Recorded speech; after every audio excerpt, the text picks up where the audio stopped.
यमुनानगर विधानसभा क्षेत्र का प्रतिनिधि होने के नाते यमुनानगर में 200 बिस्तर का नया अस्पताल बना है जो 30 जून तक पूरा हो जाएगा। उस पर 105 करोड़ रुपए की लागत आई है। इसी तरह यमुनानगर विधानसभा में श्री गुरु तेग बहादुर जी के नाम से एक मेडिकल कॉलेज बनने जा रहा है, जो अपने आप में यमुनानगर विधानसभा के लिए बहुत बड़ी उपलब्धि है। यमुनानगर में ही चांदपुर का बिजली घर है, उसकी कैपेसिटी बढ़ाई गई है। खजूरी रोड पर शादीपुर के पास पुरानी नहर कॉलोनी में 66 केवीए का नए बिजली घर की स्थापना की घोषणा हो चुकी है। उस पर भी इसी वित्त वर्ष में काम शुरू हो जाएगा। इसके साथ ही जैसा कि माननीय मंत्री जी ने आपको जानकारी दी, उसमें मैं ये भी जोड़ना चाहता हूं कि जब मुख्यमंत्री जी पहली बार यमुनानगर आए थे तो उस समय एक खजूरी रोड है जिसके ऊपर बहुत बड़ा हब है बोर्ड प्लाई इंडस्ट्री का। वहां की स्थिति बड़ी दयनीय रहती थी, पानी भरा रहता था, ट्रैक्टर ट्रालियां उल्टी पलटी रहती थी।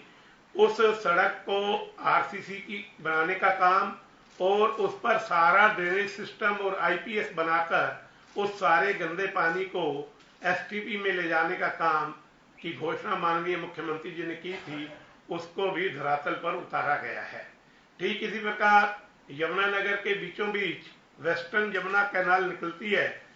बाडी मायरा ताजकपुर और एक बहुत बड़ा क्षेत्र और विशेष रूप से उत्तर प्रदेश को जोड़ने के लिए एक पुल था जो वन वे ट्रैफिक था। 12 करोड़ की लागत से उस पर नए पुल का निर्माण करके उसको 4 मार्गीय बनाया गया है। ठीक इसी प्रकार यमुनानगर जिले में हर पार्क में जिम और झूले लगाने का काम किया गया है। पिछले 2 वर्षों में यमुनानगर नगर निगम के क्षेत्र में 39 नए ट्यूबवेल लगवाकर 12.5 किलोमीटर लंबी पाइपलाइन डालकर समाज के प्रत्येक व्यक्ति को पीने का पानी सुलभ हो, ऐसी व्यवस्था माननीय मुख्यमंत्री जी के नेतृत्व में हमने कंवरपाल जी का सहयोग लेते हुए की है। और ये इसी प्रकार के विकास कार्य जो हैं वो रदौर और सडौरा में भी हुए हैं। और एक बहुत बड़ा पुल है जो लगभग 100 करोड़ के करीब उस पर खर्च हो रहा, जो रदौर में बनाया जा रहा नगली घाट पे। तो बड़ा महत्वपूर्ण पुल तो काफी बने, लेकिन ये काफी बड़ा पुल है क्योंकि यमुना के ऊपर बहुत ही कम पुल है। अगर यहां से दिल्ली तक आप देखो तो मेरे ख्याल से 3 या 4 ही पुल होंगे। तो वो बनाने का भी काम किया और दोनों विधानसभाओं में इसी प्रकार से विकास के कार्य और भी किए गए। सर एक सवाल है, सर कितनी बड़ी रैली होगी, कितनी संख्या होगी और इसके अलावा कितने करोड़ की योजनाओं का एस्टिमेट बता सके, कुछ चीजें आप उस दिन रैली वाले दिन बताएंगे? देखिए, हमने जो जरूरत है उसके हिसाब से सारा कुछ हमने उसकी तैयारी करके माननीय मुख्यमंत्री जी के ऑफिस में भेज दी है। उनकी फिजिबिलिटी चेक की जा रही है और निश्चित तौर से हमें पूरी उम्मीद है कि 15 तारीख को जिस प्रकार से पहली घोषणाएं हैं उसी प्रकार की घोषणाएं इस बार भी माननीय मुख्यमंत्री जी करेंगे। और मैं समझता हूं कि लगभग क्योंकि चुनाव के दौरान हमने एक बात कही थी कि हम 3 साल में आपके पास कोई बताने के लिए काम नहीं बचेगा, जो जरूरी काम है सारे हम कंप्लीट कर देंगे। लेकिन कोरोना की वजह से थोड़ा लेट है गए, तो अब हमने लोगों से भी, अपने जो मतदाता हैं, समर्थक हैं, उनसे भी कहा है कि भी 2 साल तो लेट है गए, लेकिन चुनाव आने तक कोई काम ऐसा नहीं होगा जो बकाया रहेगा। लगभग जरूरत के काम सारे के सारे पूरे कर देंगे। इस रैली में कोई सेंट्रल गवर्नमेंट से भी आएगा? नहीं, इसमें माननीय मुख्यमंत्री जी आएंगे।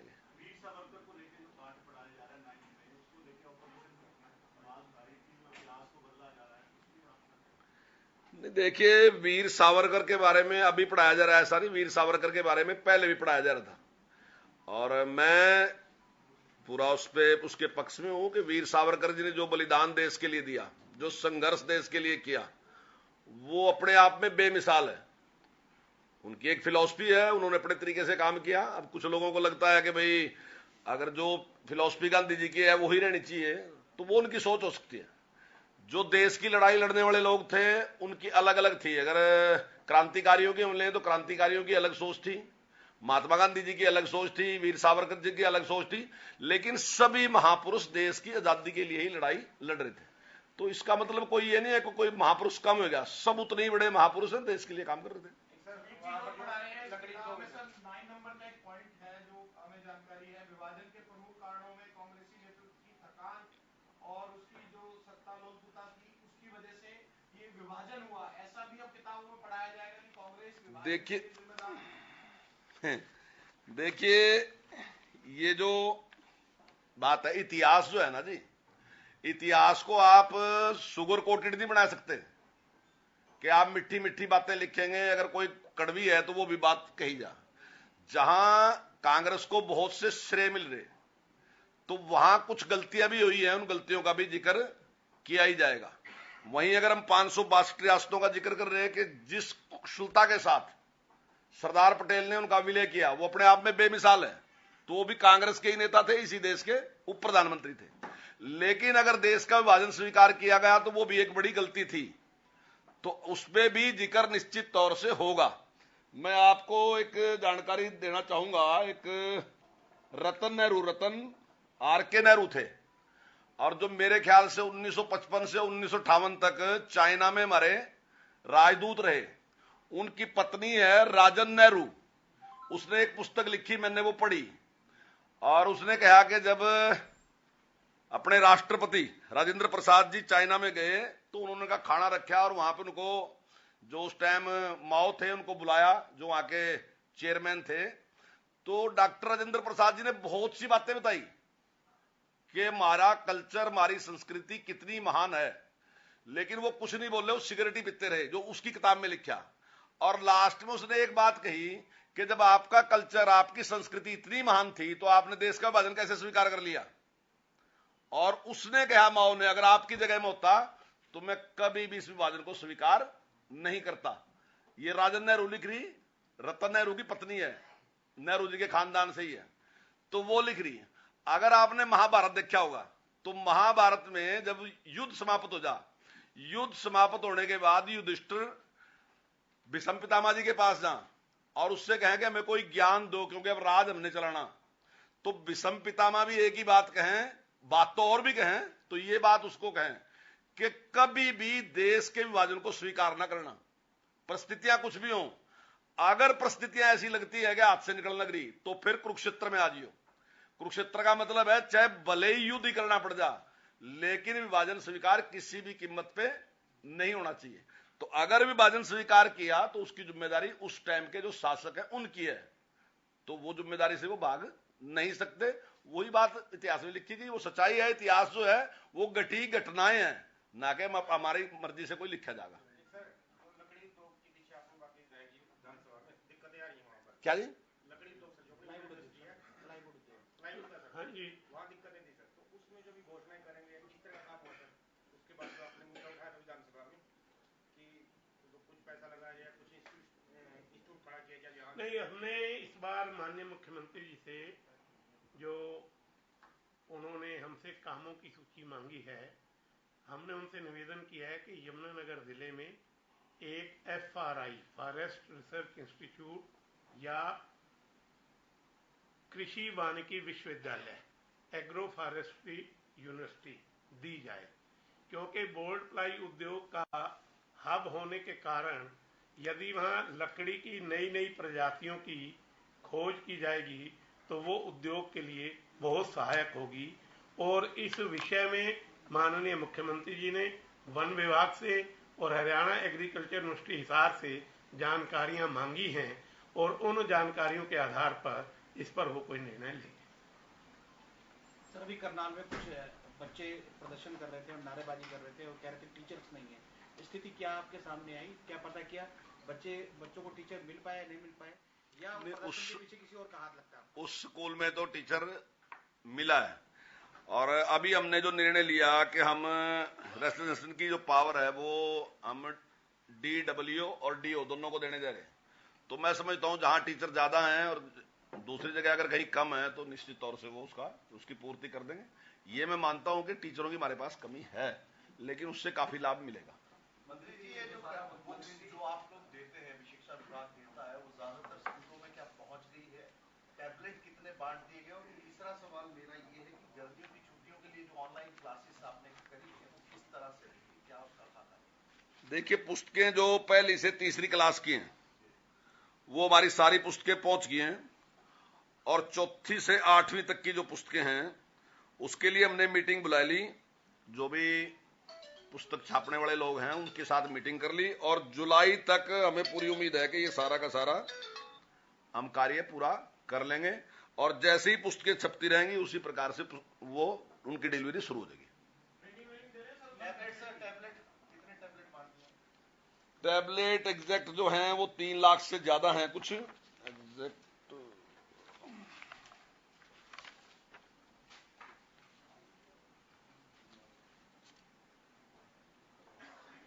3,07,000 टैबलेट जो है हमने बांट दिए और इस मास के अंत तक लगभग हम जितने भी हैं 5 लाख हैं वो 5 लाख के 5 लाख, अगर उनकी संख्या और बढ़ती है तो वो भी हम खरीद के दोबारा उनको दे देंगे। 3,07,000 307। मंत्री जी ये जो छुट्टियां करी है उसमें सबकी क्लासेस ऑनलाइन लगेगी या सिर्फ 10वीं से 12वीं तक? नहीं, केवल 10वीं से 12वीं ही ऑनलाइन लगेगी। उसमें दोनों लाभ रहेंगे कि जैसे अभी नए नए टैब भी मिले, बच्चों को भी उसका काफी उत्साह है, सीखने का भी मन है बच्चों का भी, और उस उत्साह का लाभ उठाया जाए। बच्चों को भी खूब मन है और थोड़ा एक नया अनुभव है, तो नया अनुभव जो है इसमें ही हम उसमें काफी ट्रेंड, बच्चे भी ट्रेंड होंगे और जो हमारे टीचर हैं उनको भी अच्छा उसमें। यूपी सरकार ने मदरसों में नेशनल एंथम जरूरी कर दिया है, क्या ऐसा हरियाणा सरकार भी सोच रही है करने के, क्योंकि यूपी सरकार ने नोटिफिकेशन जारी कर दिया वहां? विचार कर लो। नहीं, इस पे कोई नेशनल एंथम पे मेरा ख्याल का कुछ ऐसा है नहीं। अगर वहां कुछ प्रकार की समस्या रही होगी तो मेरा ख्याल का यहाँ कोई इतनी समस्या है नहीं। अगर ऐसी बात होगी तो करने में कोई दिक्कत नहीं। नेशनल एंथम तो हर जगह गाया ही जाना चाहिए, उसमें क्या था, चाहे मदरसा है चाहे स्कूल है, सब जगह गाने में क्या दिक्कत। आप इसका रिव्यू करेंगे, आप लेंगे मदरसों से जानकारी?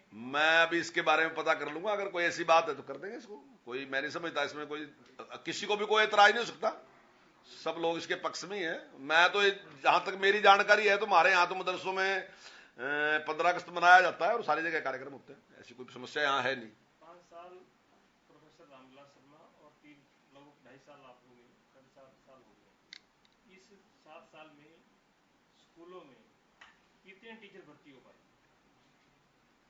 देखिए, अब इसके बारे में मैं पूरी जानकारी तो नहीं आपको दे सकता, मुझे आइडिया नहीं था ये प्रश्न आप पूछेंगे, लेकिन क्योंकि ज्वलंत प्रश्न आज की डेट में बिना टीचर्स के स्कूलों में सबसे बड़ा प्रश्न यही है, टीचर ही नहीं। अभी हमारे कुछ टीजीटी टीचर हैं, उन पे एक रोक लगी थी, वो जो इंग्लिश इलेक्टिव वगैरह का एक उसमें थी, तो कोर्ट ने उसकी परमिशन दे दी और काफी अच्छी संख्या 3,000 से ज्यादा टीचर हैं, जो कि अभी हम, मुझे लगता है कि जल्दी हम उनको प्रोसेस पूरा कर लेंगे और ज्वाइन करा लेंगे। विधानसभा में जवाब दे रखा है अभी बजट सेशन में कि 40,000 के आसपास टीचर्स की कमी है।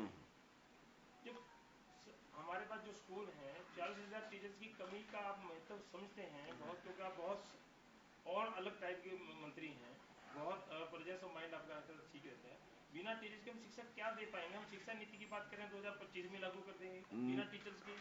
देखिए, जो सैंक्शन पोस्ट है, ये जो कमी उस प्रकार से बताई जाती है, जो सैंक्शन पोस्ट है उसके हिसाब से बताई जाती है, लेकिन जैसे अभी रेशनलाइजेशन की हमने बात की तो काफी समस्या का समाधान उसमें होगा, लेकिन हम प्रयासरत हैं। जैसे अभी मैंने आपसे टीजीटी की बात कही तो काफी टीचर, 3,000 से ज्यादा टीचर उसमें भर्ती हो जाएंगे, ये हो जाएगा, उनको ज्वाइन करा लेंगे।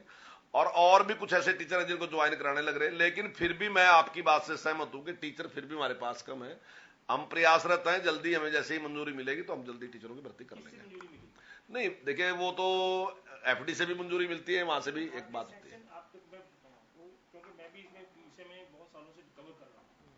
आपको किसी से परमिशन, आपकी सैंक्शन पोस्ट पे कोई परमिशन की जरूरत नहीं है। क्या आपकी पोस्टें रद्द हो गई? एफडी से जरूरत है? एफडी से जरूरत नहीं है। आपका भर्ती का प्रक्रिया जो स्टाफ सिलेक्शन कमीशन से होनी है वो हो ही नहीं रही। नहीं, स्टाफ सिलेक्शन कमीशन अपने टाइमिंग बता दीजिए, प्रोफेसर रामविलास शर्मा का छोड़ दें, जिस समय से आप शिक्षा मंत्री बने कितने टीचर भर्ती हुए?